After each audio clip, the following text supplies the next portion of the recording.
ਖੌਰੂ ਬਾਬਾ ਸਾਰਾ ਮਹੱਲਾ ਇਕੱਠਾ ਕਰ ਲੈਣਾ, ਫਿਰ ਮਹੱਲੇ ਵਾਲਿਆਂ ਦਾ ਤੁਹਾਨੂੰ ਪਤਾ ਹੀ ਹੈ ਘੋੜੀ ਤੋਂ ਲਾ ਕੇ ਕਾਹ ਤੇ ਚੜਾਉਂਦੇ ਹੁੰਦੇ ਨੇ।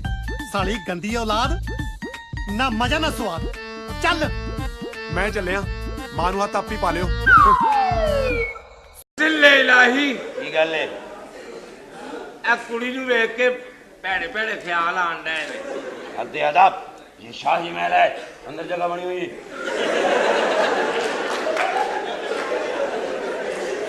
दफा कराओ पीटीवी नु, अंग्रेजी स्टेशन लाओ, तानू मजे आ जाण। अंग्रेजी स्टेशन? हाँ जी, राती निकर पा के एक मेम ने गाना गाया। निकल पाक? हाँ जी, जेड़ी एनी एनी हुंदी। दो पिज़्ज़े फुल साइज। ਉਹ ਫੁੱਲ ਨਾ ਮੰਗਾ, ਥੱਲੇ ਆਉਣਾ ਹੀ ਉਹਦੇ ਛੋਟੇ ਕਰ ਲਾ। यार मेहमान ते सलाद रायता। रायता ते नींबू। हाँ। नींबू नहीं है, ऑर्डर कैंसिल। ਸਕਿਆ ਤੇ ਤੈਨੂੰ ਨਲਾਇਕ ਨੂੰ ਧੀ ਕਿਹਨੇ ਦੇਣੀ ਸੀ? ਮੈਂ ਐਡਾ ਨਲਾਇਕ ਨਹੀਂ ਜਿਹੜਾ ਦੇਖਣ ਨੂੰ ਲੱਗਦਾ। ਚੱਕਰ ਚੱਲਦਾ ਮੇਰਾ ਕਿਤੇ। ਕੀ ਕਿਹਾ? ਦੁਬਾਰੇ ਦੱਸਣ ਨਾਲ ਚੱਕਰ ਵਾਪਸ ਥੋੜੀ ਮੁੜੇ ਹੋਣੇ। ਜਦ ਮੈਂ ਇੱਕ ਵਾਰੀ ਕਿਹਾ ਚੱਕਰ ਚੱਲਦਾ ਤਾਂ ਬਸ ਚੱਲਦਾ। ਅਸੀਂ दो मैच हार गए है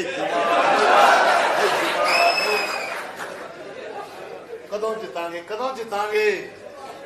कैच नहीं फड़दे, ਉਹ 100-200 ਫੜ ਲੈਂਦੇ कैच। ਮੈਂ ਗੋਲੀ ਮਾਰੀ ਸ਼ੇਰ ਦੇ ਹੱਥ ਦੇ ਉੱਤੇ, ਅੱਛਾ, ਅੱਖ ਦੇ ਵਿੱਚ ਵੱਜ ਕੇ ਤੇ ਪਿੱਛੋਂ ਨਿਕਲੀ। ਇਹ ਕਿਹੜਾ ਤੇਰੀ ਸਾਇੰਸ ਹੈ ਮਾਮਾ? ਮਾਰਨਾ ਹੱਥ 'ਚ ਨਿਕਲਦੀ ਅੱਖ 'ਚੋਂ।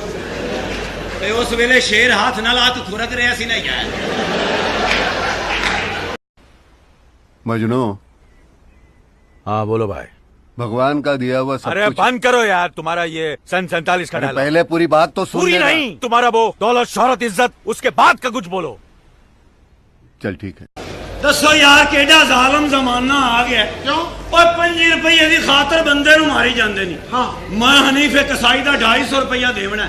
ਅੱਜ ਤੱਕ ਲੜਾਈ ਨਹੀਂ ਹੋਈ, ਭਲਾ ਕਿਉਂ? ਕਿਉਂ? ਮੈਂ ਕਦੀ ਉਹਦੇ ਮੱਥੇ ਨਹੀਂ ਲੱਗਾ। इसके बाप से। तू जानता है इसके बाप को? वो तो इसकी माँ जानती होगी ना। तो माँ कौन है इसकी? अरे वो तो इससे पूछ लेंगे। तो ये कौन है? इससे तो वो जानते होंगे ना। वो कौन? इसके माँ बाप। ये कौन है जाने बगैर इसके माँ बाप का पता कैसे लगेगा? रो क्यों रही यार?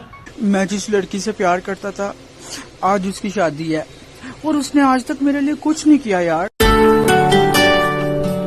सुनो, बारात आ गई है, पैसे लूटने हैं तो आ जाओ। मोहब्बत